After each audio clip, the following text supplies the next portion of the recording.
What we got here is a 1984 Chevrolet Camaro V6 2.8 liter base sport coupe model. It's got about 58,000 on the clock. Bought it used for $700. Doesn't start, doesn't run. Used to run, used to start, yada yada yada yada yada. Turns out to be actually the fuel pump. The fuel pump for these models, if anybody's doing this, because there's no way I've ever found it online where the hell it is, or somebody tells me right away, fuel pump location 84 Camaro V6, it's under the fucking engine. Thank God. It's a mechanical pump versus one that's in the tank. To find it is, once you find the power steering, it's right down below it.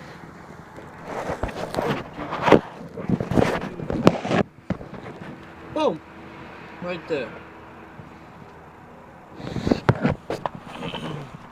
If you go from the underside, the easiest way to get to it, I imagine. Yeah, that I'm fighting with it. See, right behind your coolant hose. So you got the radiator, you got your coolant hose, you got your pulleys. Okay, right above your steering box, arm, pump. Of course, yours won't be as brassed as mine because obviously that's a new one. The old one is there. Yes, this car has significant amount of rust on it because the previous owner was obviously an idiot and never took care of it. That's why now I have it to restore it to a workable condition. Not a giant, massive, expensive project, but anyway, so let's take a look what it has. So it's got the 16-inch rims on it. Okay, it came with that hood. Glass is in good shape. Paint is in pretty good shape. Door handles, everything opens and closes nicely. It's got cloth seats in the front.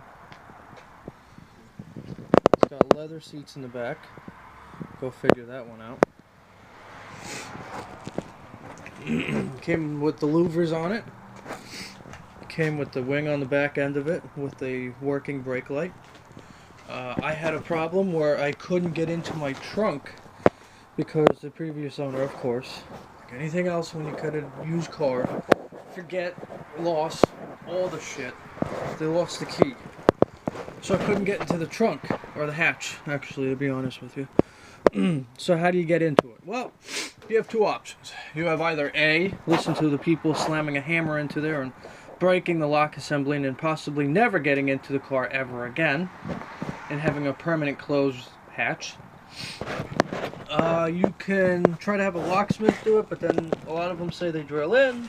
Dealerships don't have the key codes because they didn't start keeping key codes till the 1990s because they figured that that new generation were irresponsible and they're losing keys and they needed to get copies of keys for owners and they didn't have them, so Chevrolet started saving the key codes. That's what the guy at a service center told me.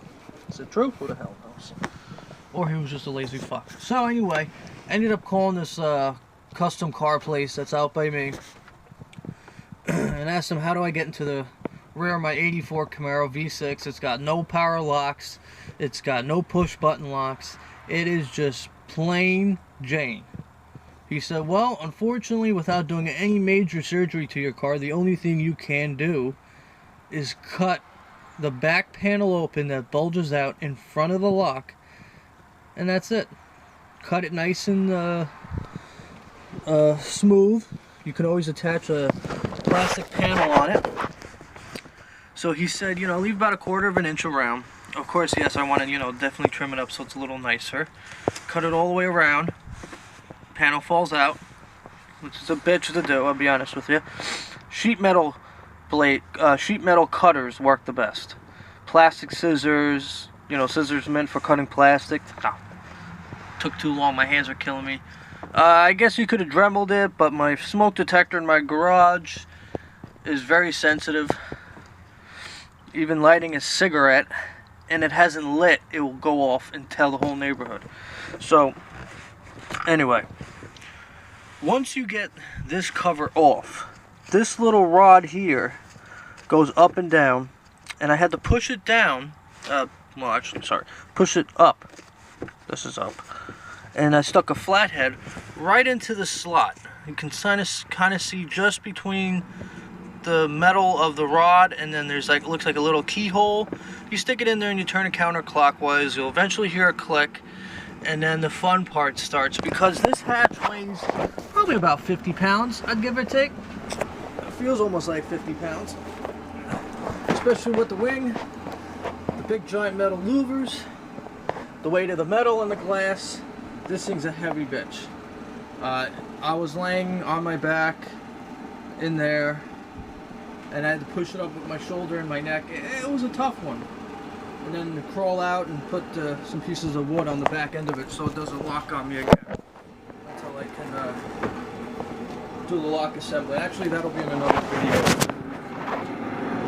I'm going to be doing all the lock assemblies. I'm actually taking the locks out, replacing the rear one. Classic Car Industries for this year makes a set with door locks and the hatch lock all working off of one key, which is fucking amazing.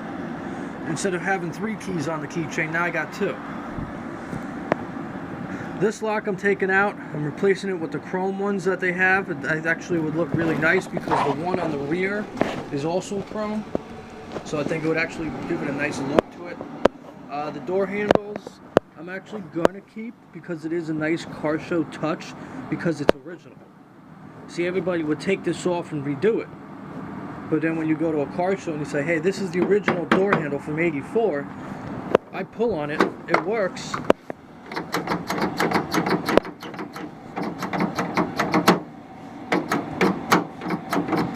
It's not binding, it's not broken, it's nice, it works.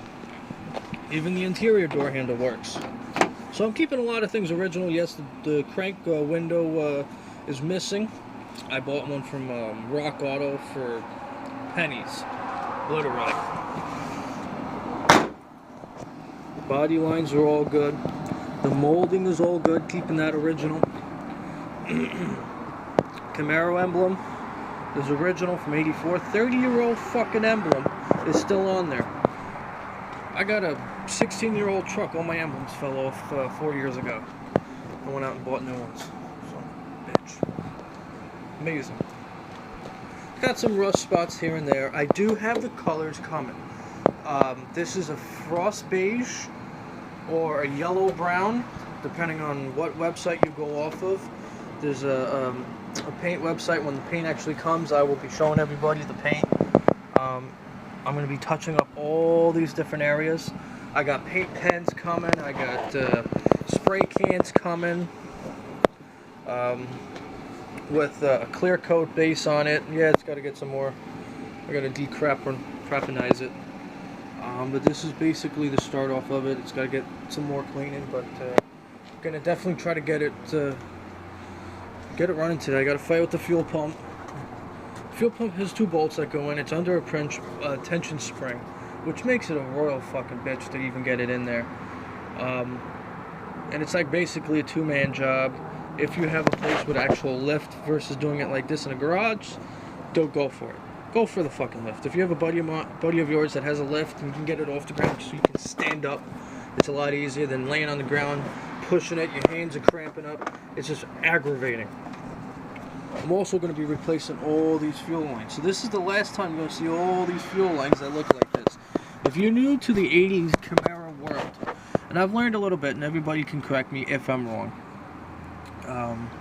You have your vapor canister right here. It's a charcoal filter. Under it is like a white filter. You could pull those filters right out the bottom. I have found these charcoal filters online. There's not too many of them out there that are this model for the 34 Camaro. They do make them. They're like 50-60 bucks, but they do have them out there, and they are hard to find, and they're not an eBay item. So you're not buying them from some schmuck who says it's a canister, and it turns out to be just a can of coffee grains. I got fuel lines. I'm doing all these fuel lines and stuff. Always inspect your fuel lines before you start anything. Because look at this one here. That's fabulous. That's great. You know, just what I want. You know, I go to start it, finally get it running, and it goes up in gold flames. I got another fuel line that's under here. It's kinked. It's coming up here. It's in no better shape. It's kinked under there as well. So I'm popping this little sucker off, replacing that one. I got my Pcv valve. I got a new one. I replaced this one. This one looks like it's had some age on it. Got a breather filter, which is this guy right here that you're looking at. He's all clogged. It's black. The new one I have is white inside. It's cottony and it's fresh. What else? What else? What else? What else?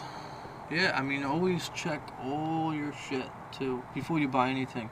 The tranny fluid is good on here. The engine oil is good on here. The belts, they look good. Yeah, there's a little bit of rust in here and there, but everything's got rust.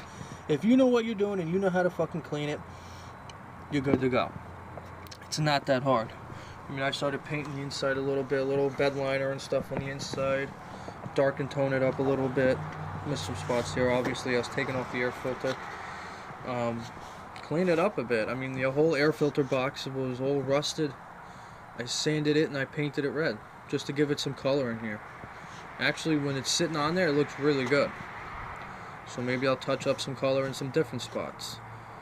We'll see where it goes. I don't want to go too crazy. Look like a freaking rainbow flag. The liner, tear it out, put a new one in. You know, I mean, it's a good project to start with. It will piss you off every other day. So that's it. I'm gonna show a couple things here and there. I mean, everybody knows how to do everything under the sun.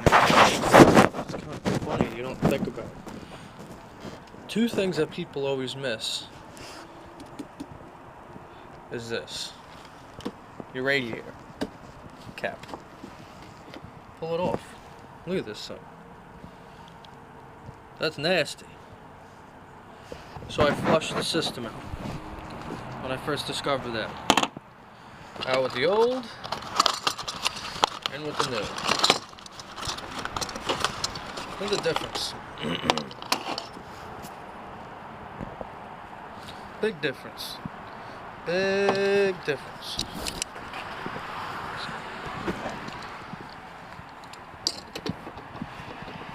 I gotta get it on there. Helps when you put it on the right side. Alright, that's on. Alright, now.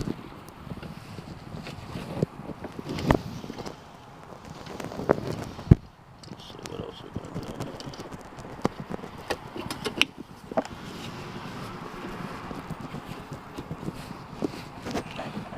The other thing people always forget about doing too, comical situation, is your gas cap. Gas caps over time weaken out, and you end up actually losing 30 gallons of fuel a year because of a leaky gas cap. Crazy. So, out the old. Let's see what this one looks like. Look at this. It's been leaking for a while. It's orange. Out the old and with the new. Let's check on the hole.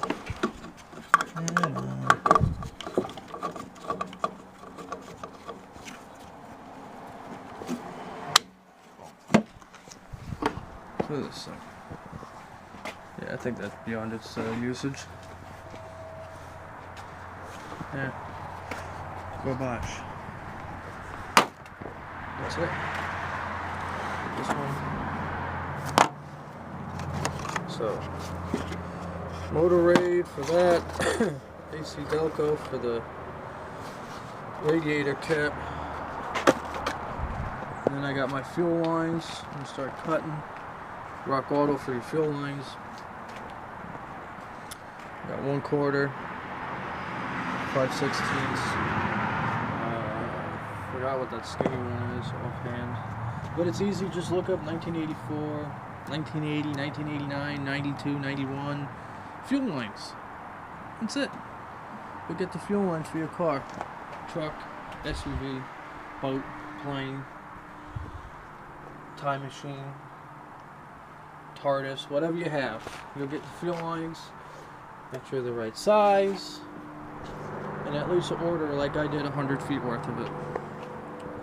Alright, that's it for now for the 84 Camaro. I will make another video when my help arrives to do my fuel pump so that I don't smash my hand again with a hammer in the process. See you soon.